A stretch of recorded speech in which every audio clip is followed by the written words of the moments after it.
तर शिंदेंच्या शिवसेनेत जाण्याच्या चर्चा सुनील शिंदे यांनी फेटाळल्यात। शिंदेंच्या शिवसेनेत जाणं अशक्य, चर्चा निराधार असं सुनील शिंदे यांनी म्हटलंय। माझे हितशत्रू वावड्या उठवतायत असंही सुनील शिंदे यांनी म्हटलंय।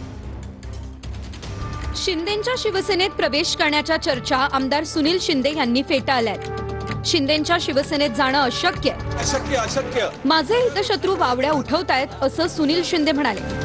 सचिन अहिर यांच्यानंतर आमदार सुनील शिंदे हे देखील शिंदेंच्या शिवसेनेत जाणार अशा चर्चा होत्या। त्या चर्चा सुनील शिंदे यांनी फेटाळल्या। अशक्य सगळ्या गोष्टी सगळ्या निराधार आहेत। हे जे कोण माझे हितशत्रू आहेत त्यांना माझ्यावर जास्त प्रेम आहे। आम्हाला माहिती आहे तो कोण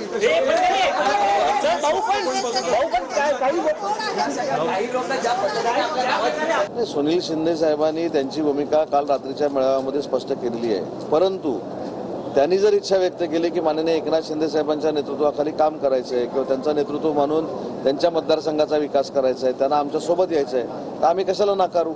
शेवटी सुनील शिंदे देखील एक सक्षम नेतृत्व त्या भागातलं आहे, अतिशय चांगल्या पद्धतीने ते काम करतात आणि असं नेतृत्व जरी आम्हाला मिळणार असेल तर आम्ही नाकारण्याचा प्रश्नच येत नाही। सुनील शिंदे हा कट्टर बाळासाहेबांचा सैनिक आहे। तो कुठल्याही परिस्थितीमध्ये पक्ष सोडणार नाही। त्याची निष्ठा बाळासाहेबांवर, उद्धवजींवर आहे। काल त्यांचं तुम्ही ऐकलं असेल।